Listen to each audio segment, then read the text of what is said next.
Hello friends, welcome to my channel. இன்றைக்கி என்ன பார்க்க போகிறோம்னா, ஜஸ்ட்டு ஃபோட்டோஷாப் பேசிக் பற்றி தெரிஞ்சுக்க போகிறோம். நெக்ஸ்ட் வீடியோவில் எப்படி ஒர்க் பண்ணுறதுன்னு பார்க்கலாம். ஃபோட்டோஷாப்பில் 7.0 வெர்ஷன் தான் நான் யூஸ் பண்ணிகிட்ருக்கேன். ஃபோட்டோஷாப் எதுக்கெல்லாம் யூஸ் பண்ணலாம்னா, postal design, website design, photo edit இதுக்கெல்லாம் யூஸ் பண்ணலாம். இந்த மாதிரி ஒவ்வொரு வகையிலையும் ஃபோட்டோஷாப் பயன்படுத்தலாம். ஃபோட்டோஷாப் ஓப்பன் பண்ணால் இப்படி தான் இருக்கும். இதுக்கு பேர் டூல் பாக்ஸ்.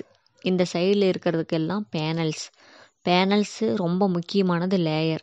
வேறு எதுவும் நம்ம அதிகமாக பயன்படுத்த மாட்டோம். அதனால் லேயர்ஸ் தவிர மற்ற இரண்டையும் க்ளோஸ் பண்ணிக்கலாம். லேயர் பாக்ஸ் கூட சேனல் பாத்னு ஒன்று இருக்கும். ஃபோட்டோஷாப்பில் ஒரு பக்கம் டூல்ஸும் ஒரு பக்கம் லேயர் பாக்ஸும் வச்சு தான் ஒர்க் பண்ணுவோம். எல்லா சாஃப்ட்வேர்லேயும் இருக்க மாதிரி மெனு கொடுத்துருப்பாங்க. File, edit, image, layer, select, filter, view, window இதெல்லாம் தான் மெனு.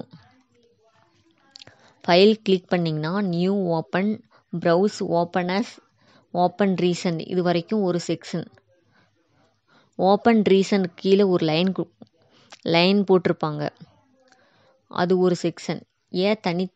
ஏன் தனித்தனியாக பிரிச்சுருக்காங்கன்னா ஒவ்வொன்றும் ஒவ்வொரு செட்டப் வேலையை செய்கிறதுனால. இதே மாதிரி ஒவ்வொரு மெனுலையும் செக்ஷன் பிரிச்சுருப்பாங்க. நெக்ஸ்ட் வீடியோவில் எப்படி ஒர்க் பண்ணுறதுன்னு பார்க்கலாம். Thank you friends.